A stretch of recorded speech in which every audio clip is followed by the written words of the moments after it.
It's time now for the Success is Subjective podcast.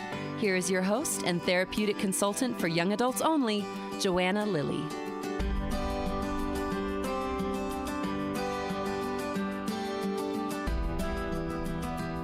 Hi, and welcome to the show. If you're new here, I'm glad to have you. This podcast was formed to collectively build a bank of stories from normal people sharing their nonlinear paths. Unfortunately, social media paints a narrow picture of what success looks like, so I'm doing my best to spread the news that changing course is common, and you really don't have to know what you want to do the rest of your life at 18. If you're a parent worried about your young adult and whether their path is leading them to success, you're in the right place. I'm a therapeutic consultant who works with young adults to connect them with resources that'll help them get back on a better path. So if you're curious, let's chat. You can schedule a free consultation through my website, which you can find the link for in the show notes. Today, my guest is Lisa Sugarman. Lisa is the author of 4 books. She's a mental health advocate and the founder of the Help Hub, a free survivor-led platform connecting people with resources, tools, and community. A 3-time survivor of suicide loss, she uses her lived experience to inspire hope and healing through her writing, speaking, and co-hosting the Survivors podcast. Lisa is also a crisis counselor with the Trevor Project, supporting LGBTQ+ youth in crisis, and a storyteller with the National Alliance on Mental Illness, which is NAMI. Her work blends honesty, compassion, and advocacy to spark conversations that help people navigate grief, resilience, and mental wellness. Lisa's writing has been featured on CalMary, Healthline Parenthood, Grown and Flown, Today Parents, Thrive Global, Little Things, The Washington Post, and Psychology Today. Let me tell you, this interview is very engaging, and I loved having Lisa on, so let's not wait any longer. Here's Lisa.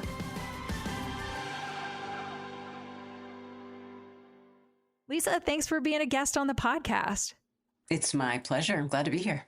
I'm so excited to literally get to know you and hear, I feel like these interviews are so short, but yet we can get deep in a short amount of time. Yeah, for sure. So I'm excited. All right. So let's just dive right in. Why don't you tell our listeners, because we're going to kind of turn back time a little bit. Tell us a little bit about where did you grow up and what was the messaging that you were getting as a high school senior, soon to launch into adulthood? What messaging were you getting about what you were supposed to do after high school? Well, I grew up, ironically, about a mile away from where I am sitting in this chair right now. So I grew up in a little harbor town just north of Boston called Marblehead. And I'm in Salem, which is the adjoining town. So I'm super close to where I grew up, raised our kids in my hometown, which was amazing. They went through the same high school that I went through. So what was I taught? I was taught like everybody was taught that, you follow the path, you go to high school, you go on to college, you find a career, which I still to this day have absolutely no idea. And I've raised my own 2 kids. I have no idea how the hell a 17 or 18-year-old kid is supposed to know what the hell they want to do with their life. So I have that's a whole other conversation to have. But in regard to me and what was happening in that time, I don't even think I toured a college. I'm an only child. My mom raised me. My father passed away, which is a huge part of my story. My dad passed away when I was 10. So there was not that dynamic. My dad had gone off to college. My mother had not. She had worked for, to contribute to the family, worked for kind of the family. And so I didn't have any frame of reference, didn't know what the hell I was doing, never even really toured a school, ended up at a university in Connecticut, not even sure how, don't even know what I wanted to study. And somehow, I definitely starts and stops that led me to transferring like a million other kids did and ultimately kind of finding a path that didn't look like everybody else's. And I'm so glad it didn't. I'm awfully glad. Oh my gosh. I love all of this. I feel like I bet I'm going to make a leap right now and just kind of say that any question I ask you, your answer is going to be like, oh, we could have an entirely separate podcast just talking about that exact topic. I love this. Maybe we should do our own mini series. Let's do it. Let's just do a series. It'll be a limited edition series. No, I've lived a lot of life, which is kind of an interesting thing to think about at this point kind of looking back over it. And so I'm game to go wherever this conversation goes. Well, let's pick up where you left off, because we are going to get to the entire journey, right? Yeah. living so many different iterations of life leading to where it is now. So you said, hey, I transferred, kind of like what most people do. So start to give us, like, paint the picture of the journey leading to how you got where you are now. And I should also just kind of put a pause in that and say, if you need to also go back and talk about your dad's passing and that impact too, we can this doesn't have to be a linear process, just like life isn't linear. I very much appreciate that. And there really, honestly, there is no way for me to tell this story without kind of going back and forth. It's kind of like a spiral staircase. Yeah. I'll just kind of go up and down. There isn't a way to do it without bringing my dad into it, because so much of who I am now, what I do in the world now, how I show up relates back to losing my dad, not once, but twice in my life, which is a huge part of my story. So I guess we can just kind of pick up at the end of the last question, which is, okay, I did the thing, right? I went off to college, ultimately kind of found my way to the college that I felt was the best fit for me. And I loved school. I loved studying. Once I figured out what I wanted to do, which was to write, I just wanted to do that all the time, which is ironic that I became a reporter and I went to a college that did not have a journalism program. I just kind of piece things together. And 2 days out of college, had gotten myself a job working an hour away from home on the South Shore of Boston as a reporter, like a beat reporter, for all these teeny tiny little towns that were so far away from where I grew up and such a pain in the ass to get to. And this was like before cell phones, really, they were like built into your car, before modems or anything. So I was just slogging through your typical life as a beat reporter, covering a million towns, doing all the crappy meetings that nobody wanted to do at 9 o'clock at night, listening to the old men fight each other about zoning boards and all that. I did that for a long time, and ultimately ended up kind of shifting out of newspaper and magazine writing and wound up doing a different kind of writing. I wound up doing marketing and PR for a healthcare publishing company in my hometown, which was amazing, and did that for a number of years, and went back to college, grad school for writing and publishing this time, and still kind of didn't know what I wanted to do. For a minute, I thought I wanted to be a broadcast journalist. I just knew that just communicating what was going on in the world was what I wanted to do. I didn't know how to do it yet. And little by little, I just kind of ended up in all these little pockets and ended up working, as I said, for this healthcare publishing company, and learned how to build websites and was doing marketing and PR and all this great work. And then got married in the process. And we had, Dave and I had our daughters. We have 2 daughters who are grown now and very much flown. And it was during that time that I kind of took a little break, and I was a stay-at-home mom for a little bit. And then I found myself in the school system, and I ended up in the school system teaching I was either teaching or I was just kind of in the schools in different jobs as one-on-ones, as reading tutors. I was in admin for a while, and 13 years went by, which was wild, until my youngest, from the time our youngest was in preschool until she was a senior in high school, I was in the schools.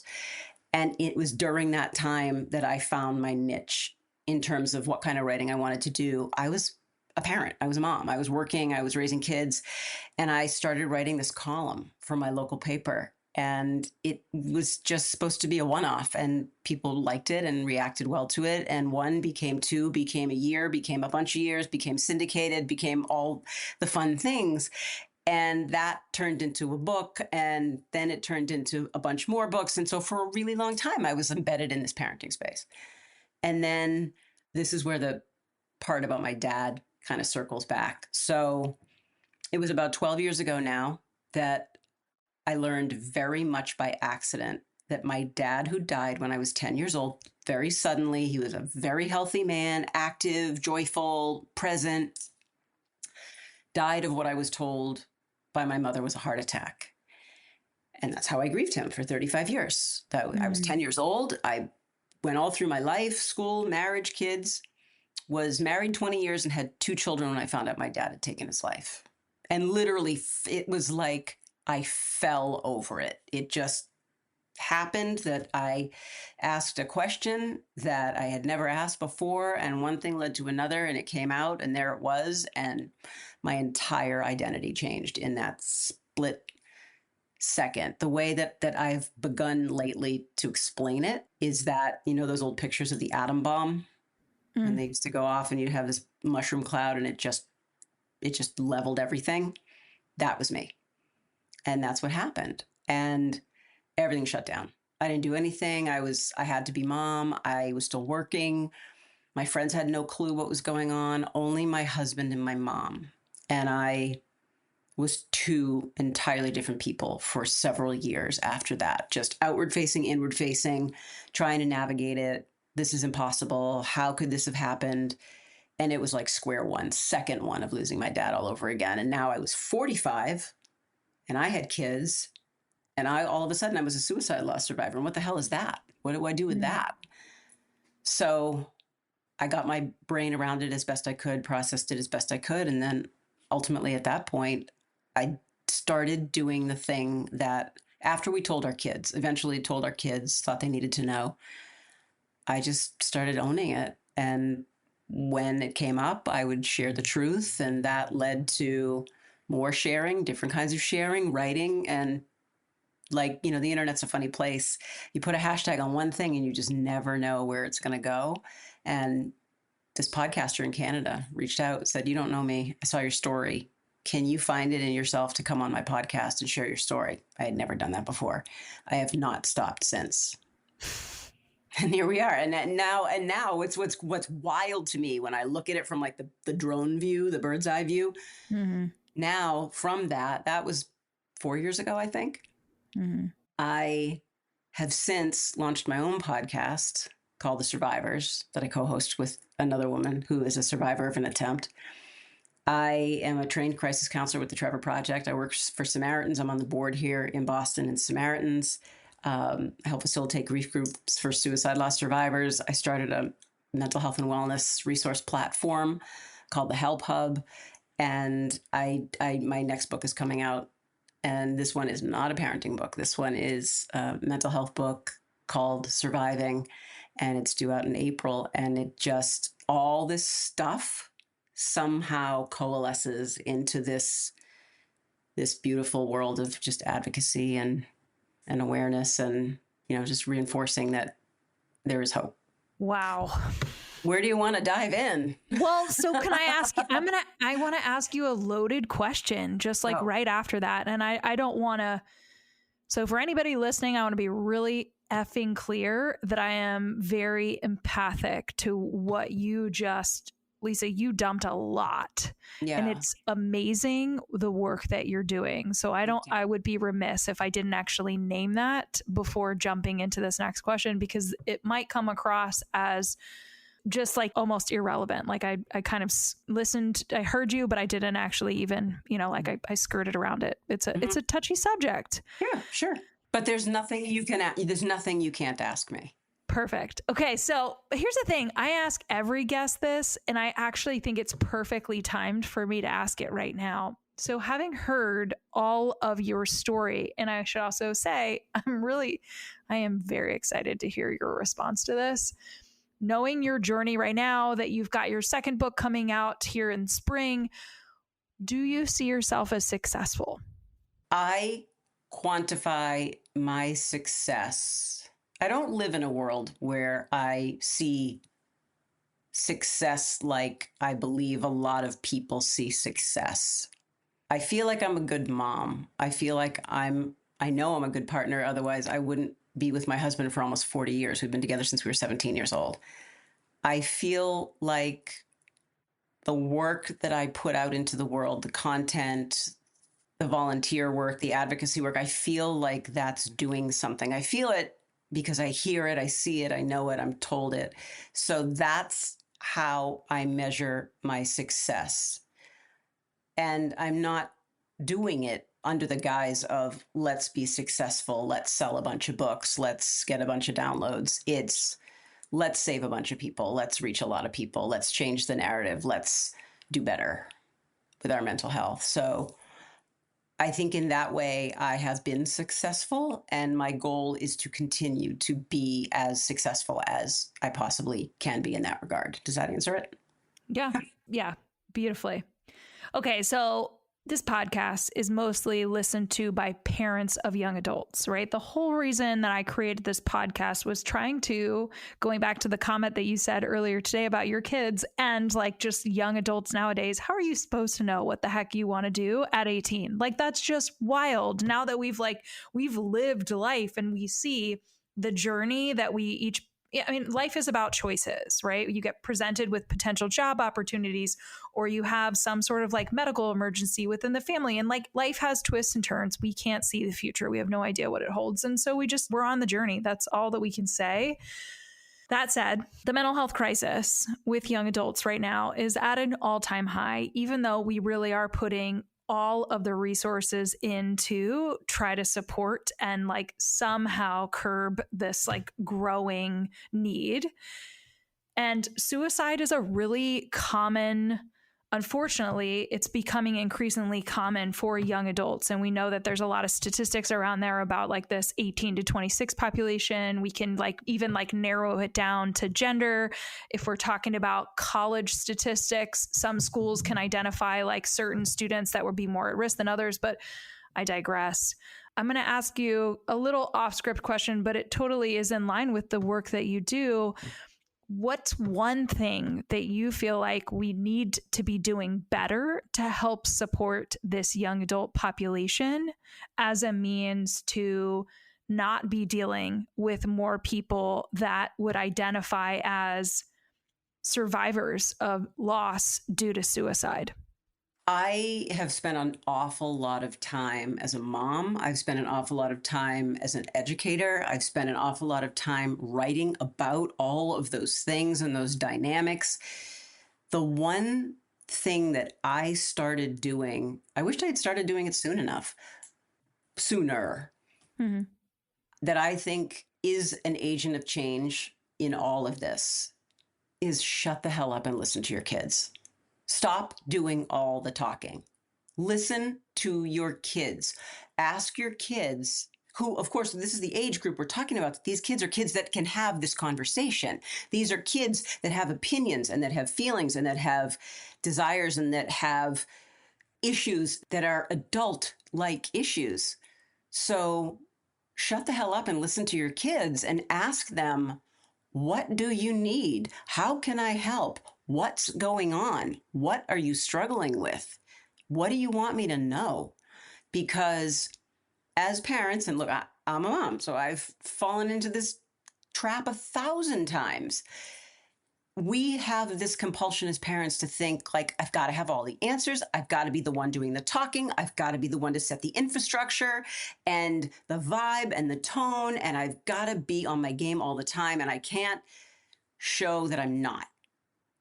And I have to be the one who's in that supportive role all the time. No, we don't. No, we don't to any of those things. We're human. We're fallible. We don't have all the answers. I don't know about you. I sure as hell don't have all the answers as a parent.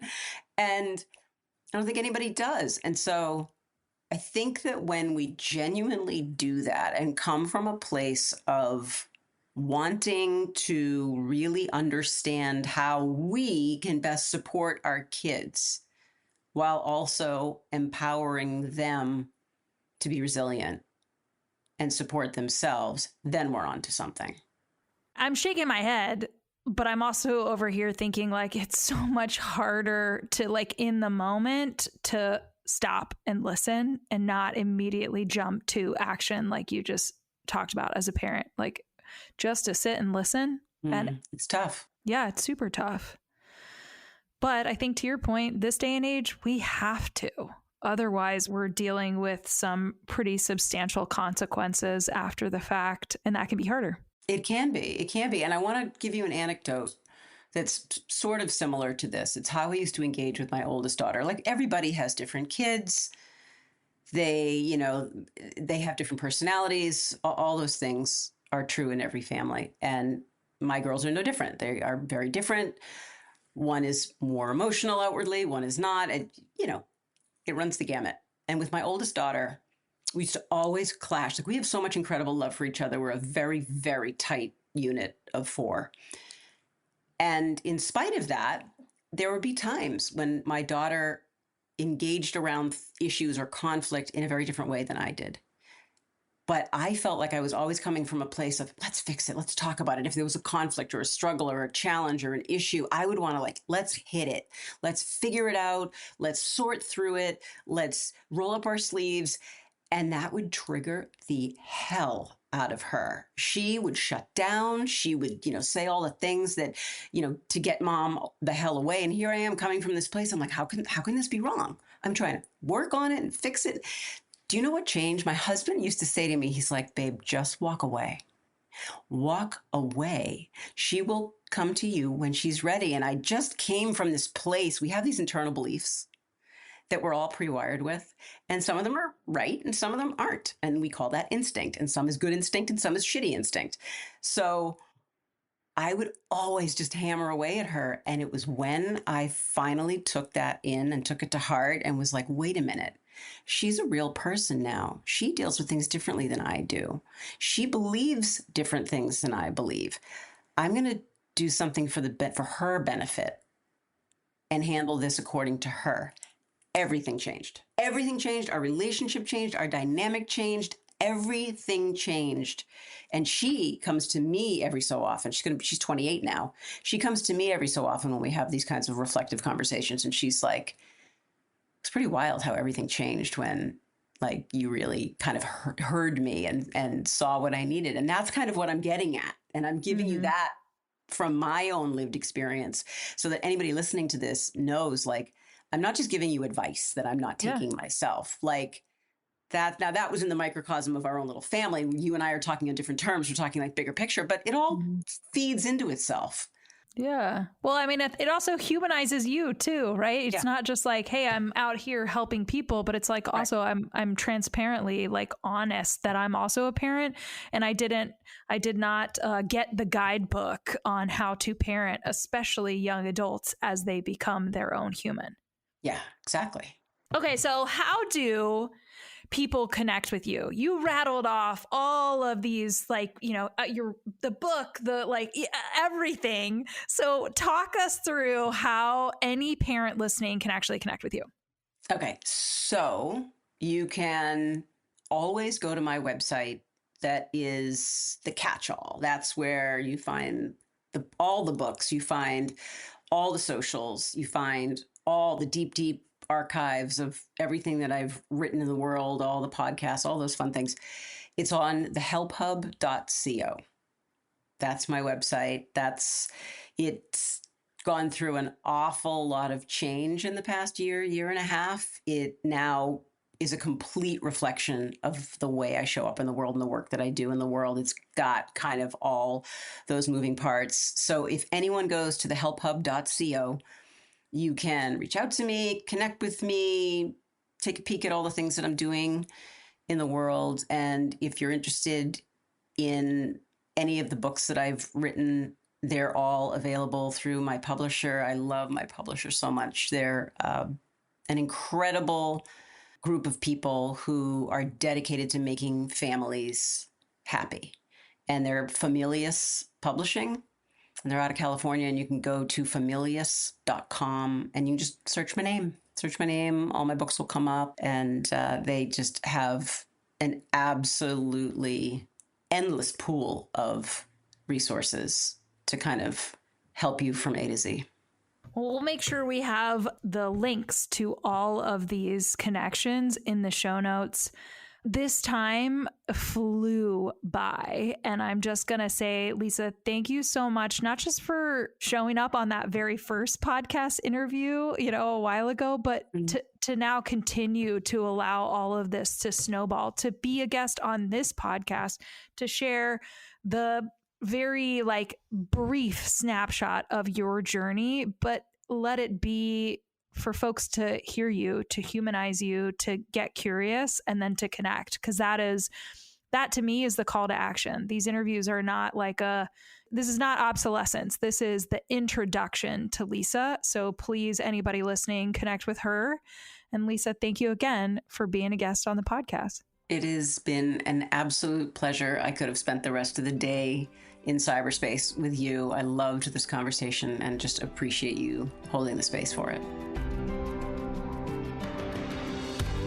That's it for this week's Success is Subjective episode. We want to thank our guest for joining Joanna on the show this week and for being willing to share your journey. This podcast would not exist if it weren't for people such as yourself. Stay tuned for our next episode, where you can bet it'll be another amazing human sharing their personal story with the world. Make sure you check out the show notes, where you will find contact information, website details, and all social media for our guest. If you're interested in being a guest on the podcast, you can email Joanna at lilleyconsulting.com. Be sure to check out the lilleyconsulting.com website for additional resources outside of podcasting. Now, if you're listening to the show on Apple Podcasts, please subscribe. And while you're at it, feel free to leave a review. You can also download to listen to the Success is Subjective podcast on other popular podcast apps, such as Audible, Google Podcast, iHeartRadio, Spotify, Stitcher, and TuneIn Radio. Thanks again for listening in, and remember, there is no single path through life. Success is what you make it.